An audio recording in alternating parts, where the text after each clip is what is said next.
ప్రభుత్వ ఆసుపత్రిలో night watchman రోగికి వైద్యం చేశారంటూ సామాజిక మాధ్యమాల్లో ప్రచారంపై వైద్య అధికారిని డాక్టర్ రమ్య వివరణ ఇచ్చారు.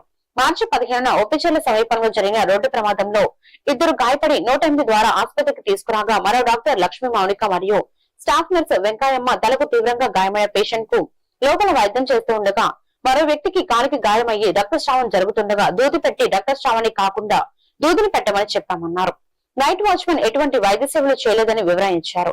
రాత్రి సమయంలో ప్రభుత్వ వైద్యశాలలో స్టాఫ్ నర్స్ మరియు వాచ్మెన్ మాత్రం ఉంటారని, అత్యవసరమైన చికిత్స నిమిత్తం వెంటనే తాము విధులకు హాజరవుతామని డాక్టర్ రమ్య అన్నారు. కారంపూడి ప్రాథమిక ఆరోగ్య కేంద్రం వైద్యాధికారి డాక్టర్ రమ్య అని ఈ రోజు సోషల్ మీడియాలో ఒక న్యూస్ అని ఒక పిక్చర్ సర్క్యులేట్ అవుతుంది కదా.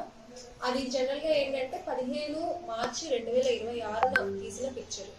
అది ఆ రోజు ఏం జరిగింది అంటే 6:45 సుమారు 6:30-6:45కి ఉప్పిచెర్ల గ్రామంలో ఒక రోడ్ యాక్సిడెంట్ జరిగింది. అయితే అంబులెన్స్ వాళ్ళకి కాల్ చేశారు. అక్కడ ఉన్న సీన్ నుంచి అంబులెన్స్ వాళ్ళకి కాల్ వెళ్ళింది. వాళ్ళు ఇద్దరు పేషెంట్స్ ని అంజీ కోటయ్య వీళ్ళిద్దరిని తీసుకొని ప్రాథమిక ఆరోగ్య కేంద్రానికి సుమారు 6:45 ఆ టైంకి రీచ్ అయ్యారు.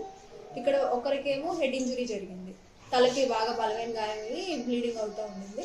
ఇంకొకరికి మామూలు వెనక భాగంలో దెబ్బ తగిలింది. అయితే ఈ హెడ్ ఇంజురీ అయిన పేషెంట్ ని వార్డుకి తీసుకొచ్చారు. అంబులెన్స్ లోనే వాళ్ళే తీసుకొచ్చారు. ఇక్కడ వార్డుకి షిఫ్ట్ చేసాము. వార్డుకి షిఫ్ట్ చేసిన తర్వాత స్టాఫ్ నర్స్ మరియు డాక్టర్ గారు వీళ్ళిద్దరూ కూడా ఆ హెడ్ ఇంజురీ పేషెంట్ ని స్టెబిలైజ్ చేయడంలో ఉన్నారు. ఇటు సైడ్ ఈ ఇంజురీ నార్మల్ ఇంజురీ ఉన్న పేషెంట్ ఏమో బల్ల దగ్గర కూర్చున్నారు, డ్రెస్సింగ్ ఏరియా బల్ల దగ్గర. ఆయనకి బ్లీడింగ్ అవుతుంది. ఇంజురీ నుంచి బ్లీడింగ్ అయ్యే కొద్దీ ఆ బ్లీడింగ్ ని కంట్రోల్ చేయడం కోసం గాస్ పీస్ పెట్టి ప్రెషర్ పెట్టేసి బ్లీడింగ్ ఆపుతారు.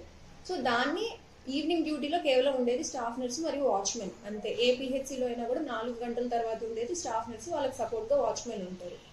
సో వాచ్మెన్ ఉన్న మనిషి అతనే కాబట్టి బ్లీడింగ్ కంట్రోల్ చేయడం కోసం అతను అందాక అక్కడ గాస్ పీస్ పెట్టేసి ప్రెషర్ పెట్టేసి బ్లీడింగ్ కంట్రోల్ చేశాడు.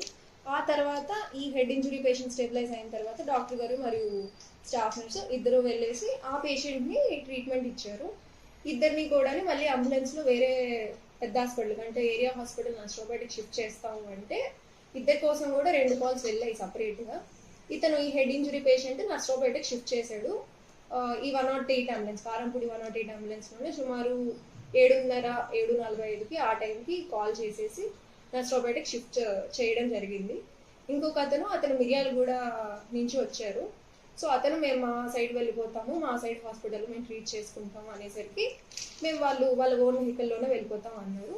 సో వాళ్ళ నుంచి సంతకాలు అవి ఇవి తీసుకొని పంపించేసాం.